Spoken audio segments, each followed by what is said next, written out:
and gentlemen, welcome back. It's the PD Skillz Show featuring Chris Holler these days. What's going on? Hey, yo.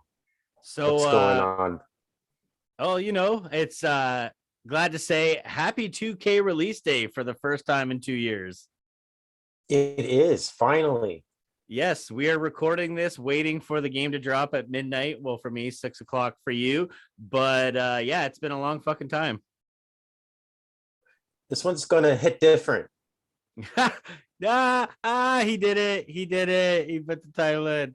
So coming fresh out of the box, what's the first? Well, I mean, not at the box because these digital ages, but fresh off the download, what's the first thing you want to fuck with? First thing I'm going to do is the showcase mode, just to get acquainted with the new combos and other controls and everything. And I'll play through that just to get that out of the way, unlock whatever that unlocks, because I like to unlock things the old-fashioned way. I'm not using the accelerator or getting started pack, whatever it's called, to unlock everybody. So I'll grind that out in showcase, and then once I'm done that, I'll probably create a guy and go into the My Rise or try something else out. How about you? I as well probably going to start with the career mode, and then you know me, I'm obviously going to use the accelerator because I have to have everybody accessible to me, because I'm going to dive into universe mode and set my shit up right away. That's right. Yeah. See, for the universe, I want to wait for some community creations to be added so that then I can download those and put those in my universe. Yeah, it ends up taking me hours. So I'm just going to start with the WWE brands, get that all set up. And then, you know, like you said, like we were discussing the other day, when the good creative characters come out in a month or so, that's when I'll start building other brands. Right, exactly. So obviously we watched Revolution together on the weekend. Super fucking good pay-per-view. After having only a night to digest it, what was match of the night for you? It's still Punk and MJF. I can't get that match or that feud out of my head. Then I always think, or I was thinking about Kingston and Jericho, and just how long ago that felt like. It felt like it was on a whole nother show because it was so I feel like we're 24 on. hours removed from the main event, but a week removed from the opening match. Exactly. So yeah, it took a lot to look back and think, oh yeah, there was that moment and that moment. And I haven't said that about a pay-per-view in a long time with wrestling, for sure. Yeah, it's certainly not a premium live event. Yeah, and I mean banger top to bottom, like we had said. But I mean, for me, I think it was the it's got to be Daniel Bryan Moxley, only because I really enjoyed the pop at the end for Regal. And that was a surprise. And now all the questions: what's he going to do? Is he going to be a GM there? Is he going to be managing Mox and Bryan Danielson, or will he maybe be the one in charge of the ROH project and some sort of storyline with that? No idea yet. So that should be interesting to see. Yeah, nobody knows, but such a versatile guy, you know, in front of and behind the camera. So time will tell on that. So before we get into our topic today, which is worst WrestleMania builds of all time, in our opinion, just going to make sure I get them plugs in there. Hey, if you're in the Toronto area this Sunday, make sure you check out on the 13th. Go to the Rock Pile 5555 Dundas in Toronto for New Frontier Wrestling making their debut show. I'm going to be there. I'm in a tag team match. I know I'm facing Pretty Ricky Wilde. I don't know who my other opponent is. And then a week later, you can catch me in Hamilton on the 20th at the Hamilton Convention Center for Courage Pro Wrestling. You can go on Facebook, anywhere on social media, get the details. With that being said, Holler and I are going to get into it. Worst WrestleMania builds of all time. So we both got 5 here, and that was the agreement, right? 5 each. Yeah, 5. If you want to go in order of WrestleManias or anything, my oldest one is WrestleMania 5. If you want to judge my oldest is WrestleMania 13. Okay, then. Based on our conversation, and actually I'm proud of us because during the week, like with the amount we hang out, we did successfully, and I tried to fucking get you to discuss it, and you held true. So I appreciate that. We have not discussed this yet. We have to keep our personal life and this podcast separate. Yeah, it's totally fair. In case one goes to shit. All right. We'll see which one happens first. Right. All right. So with that being said, you know what? We'll break into it. We'll take, like I said earlier, we'll take turns. I'll let you go first. What's your number 5?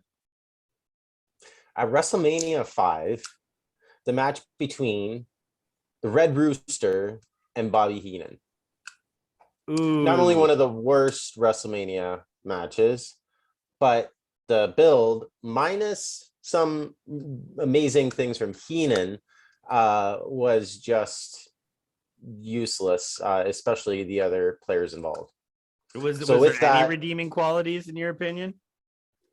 Heenan talking down to Taylor at the start of the feud and on prime time when he introduced the Brooklyn Brawler, Stephen Lombardi, as his new bodyguard or whatever he was for that, and he beat up Terry Taylor and said some things there. So that part was good, but other than that beatdown, Brawler did nothing throughout the rest of the feud and the pay-per-view. They had a debate at Saturday night's main event, and again, Brawler just sat there, did nothing, and we got to meet the Red Rooster. So not only was it a bad build, but you brought in one of the worst gimmicks. Let's be frank. I love Terry Taylor, personally, professionally, but Red Rooster, a low point in the Hogan era for sure, especially for a talent like him. So yeah, the match itself was terrible.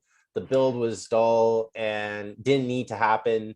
Heenan even got beat up earlier in the night by Warrior when I think Rick. But that was probably that part was probably at least comical. And that, again, Heenan was the redeeming quality from it, because no matter what you put him in, he's going to have some brain moments. No, fair enough. No, I can give you that one. One thing I'll say that's different about our list is, for me, I find all but one of mine are actually main events. I don't know if it's modern WWE products caused me to cut them some slack because I'm used to WrestleMania matches with no build now. So I think I was harshest on the main events. I wouldn't have even thought of that one because I had just, with special, like the debut and all that and how terrible it was, like I didn't even consider the build. Yeah, you had the build, you had the characters that were involved, and just wasn't good overall. And I wanted the one I was going to have, and I don't have it in, so I'll just mention it now. That's similar to that was Cole and Lawler. But I thought that, the parts of the build wasn't that bad. Cole and Lawler was on my preliminary list. Cole and Lawler was on my preliminary list, but then it got cut. So yeah. With that being said, I'm going to dive into my number 5. When it comes to WrestleMania, and especially the main events, the journey is just as important, if not more important, than the actual destination. I got WrestleMania 30, Daniel Bryan, Randy Orton, and Batista. So awesome match. Awesome fucking moment. Daniel Bryan winning the championship. But the build was just terrible. It wasn't organic. I mean, Daniel Bryan's involvement became organic because it was forced. But I mean, it was shit show booking. Like Punk fell out of favor with WWE and left, and that was Triple H's original plan. They thought Batista was going to be the next banger, but he ended up being Bootista. At every turn, Daniel Bryan, the fans want Daniel Bryan in this main event, pushing it. And I mean, at the time when it comes to Randy Orton, I mean, Randy's Randy. He's either awesome or super bland. And this was during a time where like he was super bland authority guy. I would agree with part of that, especially with the Batista stuff. The one part though that I correct me if I'm wrong, but I thought that the Yes movement was the prelude to that as well. Yeah, but the thing is when you really part of the build, when you think about it in retrospect, the build for WrestleMania between Triple H and Daniel Bryan was awesome, but the title match, it had to be saved by putting the winner of that match in it, whether it had been Triple H Right. in an All Evolution main event or Daniel Bryan. Those two couldn't have had that main event. Like, and the whole build was them trying to cover their own ass, and that's why that one was no bueno for me. Just Batista being at number 3 at the Rumble was off to a bad start, like right there. Yeah, he came out and won the Rumble there. Yeah, absolutely, and immediately became Batista. Yeah. So that's each of our number 5s. What do you got at number 4? I have from WrestleMania 13, The Rock versus the Sultan for the IC Championship. So at the time, excuse me, nobody cared about The Rock. They hated him. It was during the Die Rocky Die time. Sultan came out to no fanfare with Iron Sheik and debuted to just be fodder for The Rock, I guess, to help put him over. You had one encounter, maybe that I can remember, where The Rock Rocky Maivia was on commentary for squash match with the Sultan, and Sultan got on his face after the match, and you would think Rock on commentary, that's great, but again, this was Rocky Maivia. This wasn't the Rock we know now.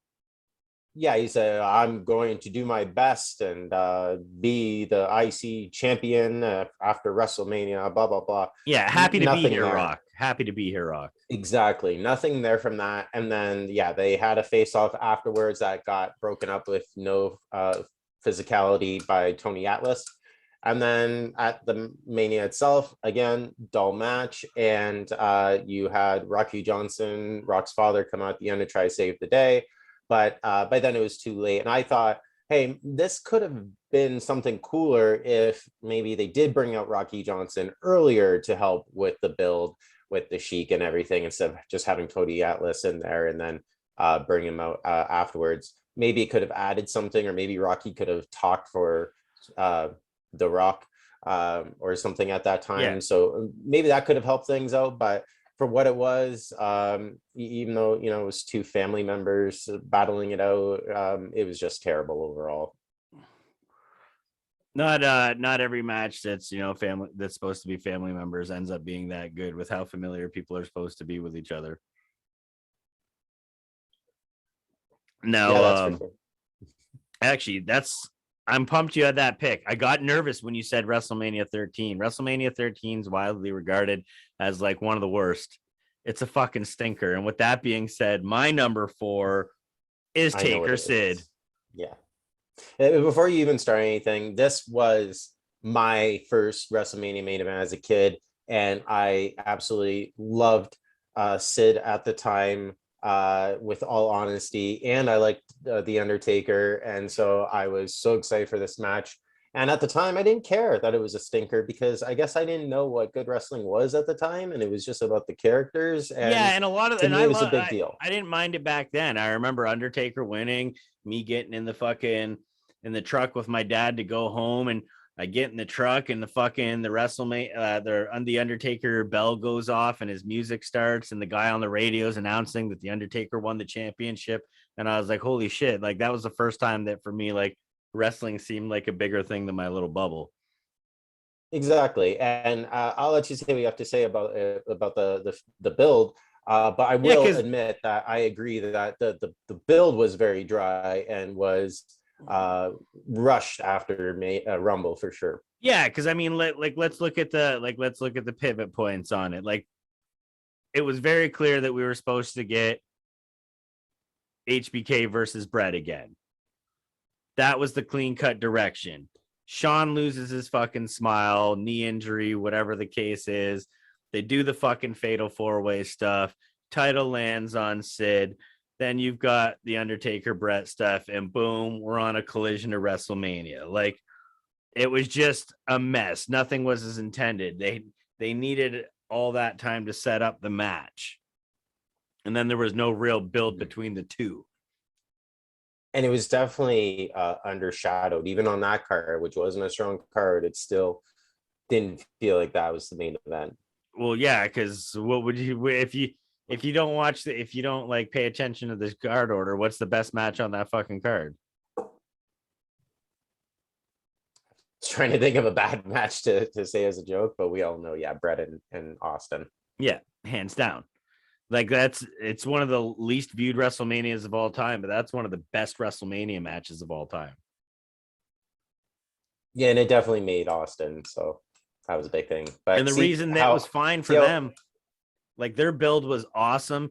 And even though Brett was probably supposed to be in a main event situation with Shawn, Brett already had a built-in feud going on with Austin, especially in the Rumble.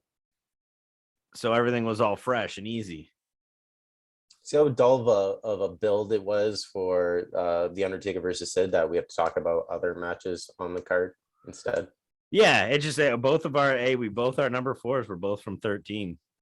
So it does say something about that pay-per-view. Yeah, that it was fucking Garbino. So what do you got for what's your number 3?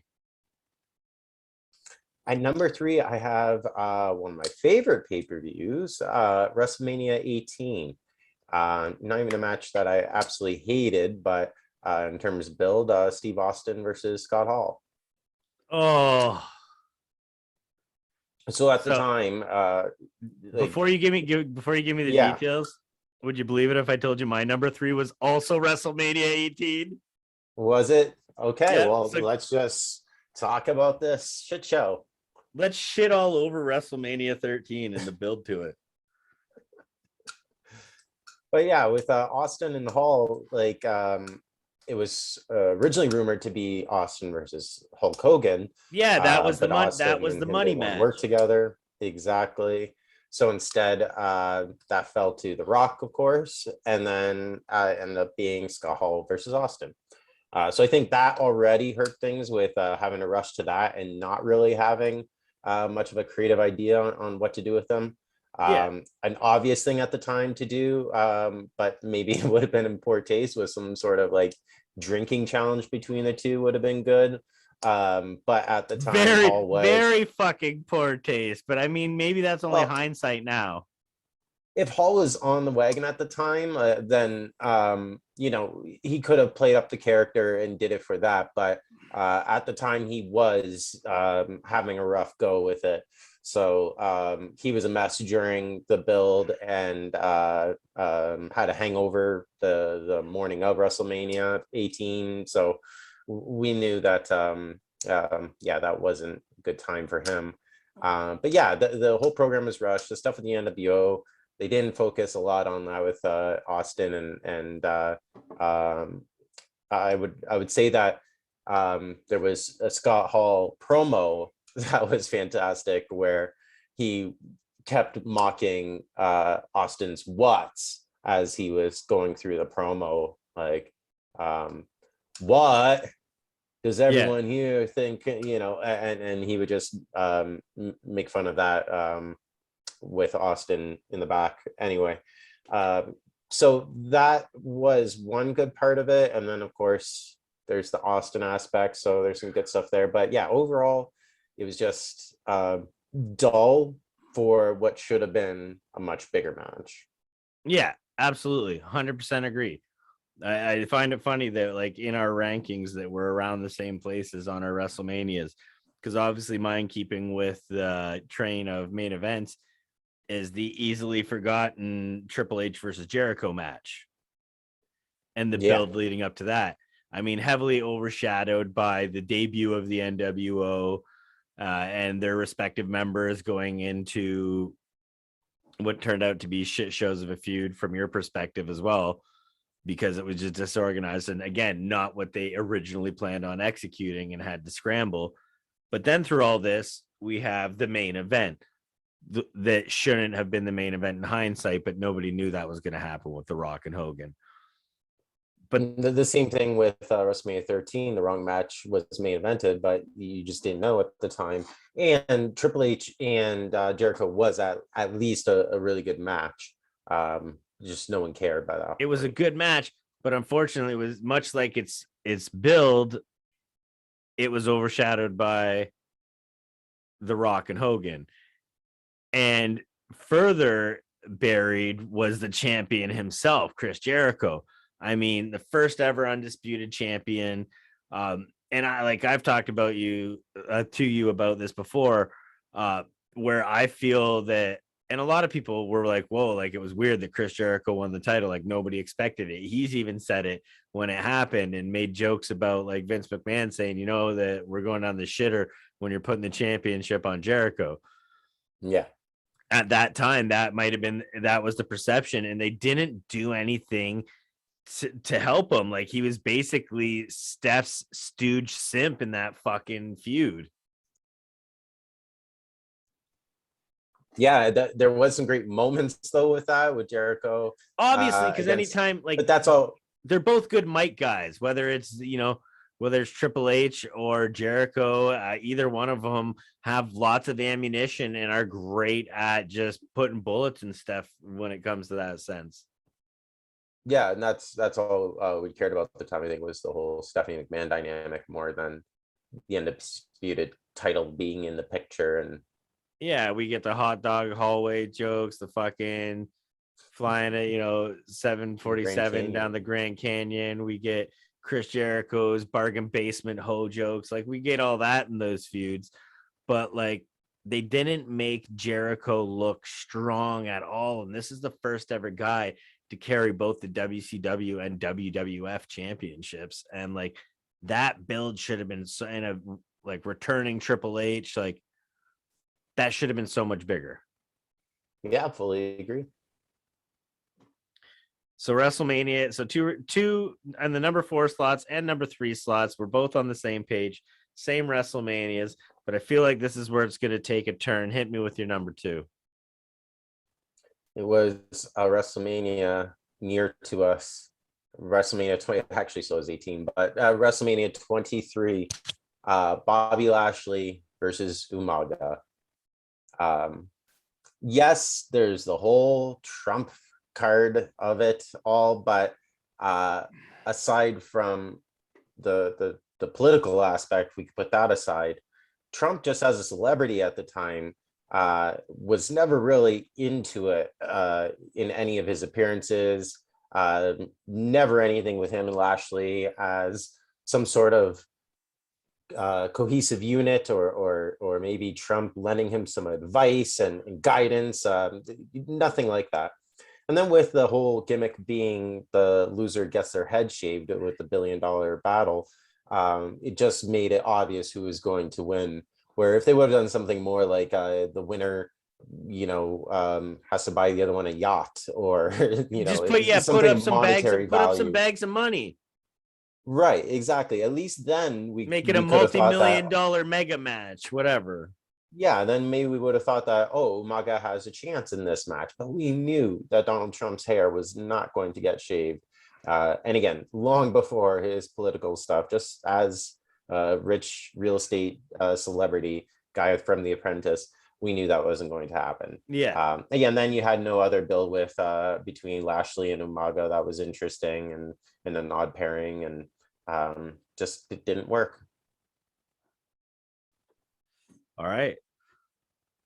Well, my number 2, Miz versus Cena, WrestleMania 27. Not that it didn't get the time or attention that it needed, but it was never about the WWE Championship, and it was never about the main event to WrestleMania 27. The main event to WrestleMania 27 and the entire build to it was a trailer for the build to the main event of WrestleMania 28. Once in a lifetime. It's just that whole feud with The Miz and Cena was all about The Rock's appearance and had little to do with them. It just lacked everything a WrestleMania title match should be about. It wasn't even personal between the two. The only once in a lifetime was Miz main eventing WrestleMania. Twice. Oh, he did. Remember, he retained the title twice, technically. Yeah. The same way MJF recently beat CM Punk twice. regardless, I would definitely agree because it was nothing but a setup for another Mania match, and that's not what not only a Mania match should be, but for the main event should not be just a build for another year's Mania. Yeah, announced a year in advance, which was crazy because that was actually a cool build because we'd never seen a build like that. True, yeah. To take a break from shitting on builds, that was a nice build. It was the first at the expense of WrestleMania 27. Yeah. Because it was just the WrestleMania to build to the next WrestleMania. So we've made it this far. We haven't had any duplicates. I wonder if we're going to run into it here. Holler, what is your number one worst WrestleMania build? Most WrestleMania builds that aren't good are just blah or annoying or they should have done this. This is the only one that made me a little angry. Not just for the match itself that I was very disappointed to be at WrestleMania, but also for the supposed reason for the match and literally just everything to do with it. I hate it. WrestleMania 32. Oh. It's The Undertaker versus Shane McMahon. Oh, I didn't hate that one. So like you gotta tell me why you hate this one, because I didn't hate that one at all. The whole purpose and motivation for Undertaker was stupid and never fully explained. He was some henchman of Vince McMahon all of a sudden for absolutely no reason, no purpose whatsoever. And then even though they dropped it afterwards, the supposed lockbox that would be revealed and exposed at Mania by Shane McMahon with some dark family secret inside or whatever that the Undertaker was. I did forget about that. I have forgotten about that part. And I mean, I guess that's what they wanted. Yeah, they definitely wanted you to forget about it, but I did not forget. And I kept wondering, what's going to be with this lockbox? What's going to happen with it? And even with them not mentioning it, I thought that it would still play into things and be some sort of a reason for Undertaker to be in this match, but they still didn't give a reason for him to be in the match. They didn't give a reason why they would need to settle it in a Hell in a Cell. And to top it off, the match itself was utter crap too. And just a couple of high spot moments of Shane diving and two red gas sweaty old men barely able to stand the rest of the time. All right. That's fair. Well, while we've made it through the list with absolutely no duplicates, we do have a duplicate wrestler at the top of our list, which kind of makes me sad because he's synonymous with WrestleMania. I've got Cena, Taker, WrestleMania 34. I was really expecting Shane McMahon. The worst fucking build of all times. And I don't know how anybody can disagree because The Undertaker wasn't there. He wasn't there for the build. Yeah, exactly. It's not the first time this has happened. This happened with the Kane build previously, but there wasn't even a match. Different. Yeah, there wasn't even a match this time. Like John Cena was just like straight up, I want to fight The Undertaker. Am I going to fight The Undertaker? I don't know if I'm going to fight The Undertaker. Tune in next week to find out if I'm going to fight The Undertaker. I don't know. You don't know. If I'm not going to fight The Undertaker, maybe I'll just go to WrestleMania and be a fan. Okay, Undertaker doesn't want to fight me. Here I am. I'm a fan. Yay, I'm at WrestleMania. Oh, insert production member here. Whisper, whisper, whisper. The Undertaker's here? Oh my God, I got to go get my shit on. That's the fucking feud in a nutshell. That was pretty terrible. Yeah, I wish I'd even think about that. Didn't even think of that match even happening. Because it's right up there with The Rock versus Eric Rowan. Does it fucking count? It was, but at least the Rowan match was just out of the blue and everything. This tried to have some sort of build and utterly failed because, as you said, no Undertaker, no real plot, and then that last minute call, better go get dressed. Yeah, man, it was the most fucking indie-rific WWE WrestleMania match booking ever. It's like John Cena just showed up, set up the ring, and sat in the crowd, and then they just came out like, "Hey, kid, go get your fucking boots." Yeah, now that you mention it, yeah, I knew that there was going to be other Undertaker ones, and I was trying to stay away from Undertaker feuds because a lot of the early ones. the later ones are he shows up, WrestleMania, cutthroat, and feud start. Yeah, the other ones I was thinking of was like with Boss Man and Giant Gonzalez, and there are all these other ones. I'm like, oh, I can't just be all Undertaker. But I had to put Shane and Undertaker at number one. But yeah, because his builds didn't get good one. until the streak became an object. Now that you mention that, I would put the Cena Undertaker instead of Rooster and Heenan, I think now, because at least that had Heenan saying some funny stuff during his promos. So yeah, nothing about from the get-go. Like, I dug it for a couple of weeks. Is he gonna answer my challenge? I just want to fight the Undertaker. It's the only match for me. And then after I realized that it was getting closer and closer to WrestleMania, I was just like, this is it. This is fucking it. Even Taker and Bray Wyatt, like, not terrible build up, but again, could have been something way better and different and way better. Even if I didn't like it, for the people who like all the fucking lightning bolts and the crazy fucking Undertaker shit and some of the outlandish fucking Bray Wyatt shit, like, that could have been great. That could have been fucking phenomenal. Yeah, it could have been, but WrestleMania is a disappointment. And my number 0 that I'm adding right now is all of WrestleMania 38 minus Roman Reigns versus Brock Lesnar. You just put every match so far. I know we still have 3 weeks of build left, but that's how high my hopes are. Just that match, eh? Well, they're just getting started on a lot of them, right? Like, we said ourselves, we thought they were going to wait till after Revolution to release the big bangers. We're still in the opening match of Raw right now as we, stream it and behind us talking, and lots of time on the clock. I am not as optimistic as you are with this year's shows, that's for sure. Moving to one night is crucial for next year. That's all I have to say. Yeah, especially with the condensed rosters.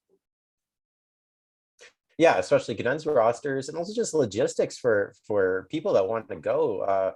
Like, it's a lot to put into 2 nights if you only want, like, some people like to do the whole tour and the whole circuit, but a lot of people just want to go to the Mania and go home. They can't stay for Raw. They got to work the next day. SmackDown's no longer taped on Tuesdays, so you'd have to go on the Friday before and everything. So it's just a lot. And this year they even canceled the access. There's no fan access this year, and I didn't know that. I didn't know that had gotten canceled. That's like a big thing too. Yeah, they're not having this year, and they're refunding anyone who did purchase tickets as part of their package or anything like that. Well, at least at least at midnight when I get this game, if I want to book a WrestleMania, I got more than 30 extra wrestlers to do it with. They weren't released when the game was finalized. On a future show, I'm not the host, but I think that you should have maybe a competition that we can show with the GM mode, and we could have our own draft. And I got the layouts for Twitch and to live stream the show ready to go. I mean, we can GM mode it and get it streaming on the podcast, and everybody can watch me absolutely fucking annihilate you. And everybody definitely will. I anticipate sellout crowds for both of us on the game, and 100,000 viewers or listeners on the podcast for sure, guaranteed. Yeah. Well, I mean, if the podcast starts getting better ratings than our shows in GM mode, we should probably just return the game. Yeah, and knowing 2K's record, ooh, that's another thing. I know we're getting to the end, but this is a make or break for 2K. Not only is their contract ending after this with WWE that they signed dude, 6 they're years still ago. on a date and talking to another girl. And that girl is the girl that has gone around, and that's EA Sports. And not just gone around, but have home wrecked a lot of franchises. And if this game is good, I hope they them. stay with if they pull this game off and it's good, I hope they stay with 2K only because I don't want to start again. I don't want to start again. And if anyone remembers EA's last journey into wrestling games, WCW Mayhem, during that time, and then you look at what they've done with UFC and just taking steps back constantly. They're the king of micro transactions, notorious for server issues, and just an overall terrible company. It's not in the game anymore. It's just not. Yeah, absolutely. 100% agree with the games that I've seen them put out that could be a dark future. And, maybe next week we'll get into a little bit of 2K and, discuss what we've liked about the game so far, get into that a little bit, see how. And in the studio together. And maybe by that time the old boys at WWE have done a better job at making you interested in WrestleMania. We'll see. Yeah, probably fucking not. Next week, I'll be like, oh my God, I can't wait for WrestleMania. This is going to be the best WrestleMania ever. The best WrestleMania since WrestleMania 5. Yeah. Yeah. I just hope we don't redo this list or something next year and all your matches are WrestleMania 38. 38. But all right. Yeah. So that wraps up our top 10 worst WrestleMania builds of all time. So that's it for this week. Make sure you head over to at PD Skillz Show on any form of social media and catch us on older episodes on YouTube, Spotify, iTunes, Amazon, Google. Just anywhere you can get a podcast, pretty much. You can catch up with the old episodes. And, hit me up on social media and grab a fucking t-shirt.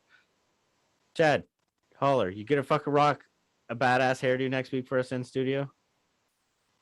I'll be taking requests. You can tweet your request at PD Skillz or whatever his Twitter handle at or PD Skillz Show.